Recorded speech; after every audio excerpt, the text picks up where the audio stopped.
বাংলাদেশ খেলাফত ছাত্র মজলিস ঢাকা জেলা উত্তরের বাইতুল মাল সম্পাদক। আসলে আমরা আজকে এখানে একটি ভিন্ন আয়োজন করেছি। এর মাধ্যমে আমাদের মেসেজ হচ্ছে, আসলে যারা শাহাদাত বরণ করেছে বাংলাদেশের সার্বভৌমত্বকে রক্ষা করার জন্য, যারা নিজেদের তাজা রক্তকে ঢেলে দিয়েছিল, তারা আসলে আমাদের কাছ থেকে কি চায়?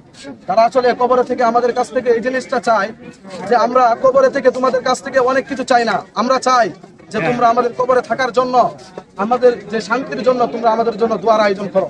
আজকে আমরা এখান থেকে দেখতে পাচ্ছি, আমরা এখানে আজকে সকাল থেকে নিয়ে তাদের জন্য বিভিন্ন দোয়া এবং বিভিন্ন জিকির আজকারের মাধ্যমে তাদের জন্য মাগফিরাত কামনা করেছি। এর পাশাপাশি আমরা আজকে এখানে একত্রিত হয়ে তাদের জন্য দোয়া করেছি। আমরা চাই বাংলাদেশ সরকার, বর্তমান যে সরকার আছে তার কাছে এবং আগামীতে যারা ক্ষমতায় আসবে তাদের কাছে আমাদের চাওয়া হচ্ছে, আপনারা বিভিন্ন কনসার্টের আয়োজন না করে মহান বিজয় দিবস এবং অন্যান্য দিবসগুলোর মধ্যে এরকম দোয়ার আয়োজন করুন, যাতে করে তারা যে শাহাদাত বরণ করেছিল, তারা যে আমাদের জন্য এরকম একটি সুন্দর দেশ দিয়ে গেছে উপহার, সুন্দর একটি পতাকা, সুন্দর একটি মানচিত্র আমাদেরকে দিয়ে গেছে, যাতে করে তাদের রক্তের সাথে গাদ্দারি না করা হয়। আসলে আজকে রাষ্ট্রের প্রত্যেকটি জায়গা থেকে যাতে করে সর্বক্ষেত্রে, সর্ব জায়গায়, সর্বসময়ে তাদের জন্য দোয়া এবং মাহফিলের আয়োজন করা হয়। এজন্যই মূলত আজকে আমাদের এখানে আসা।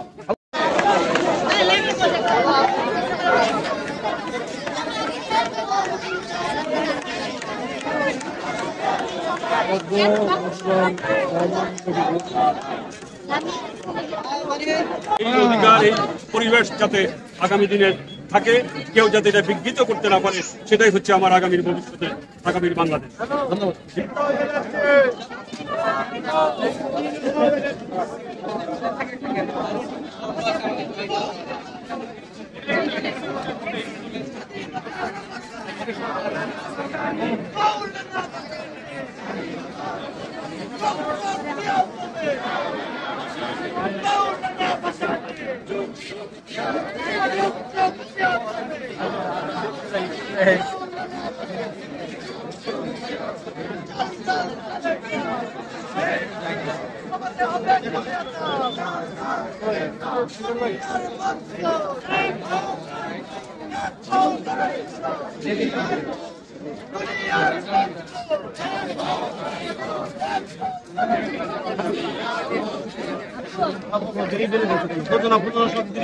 বেশি সমস্যা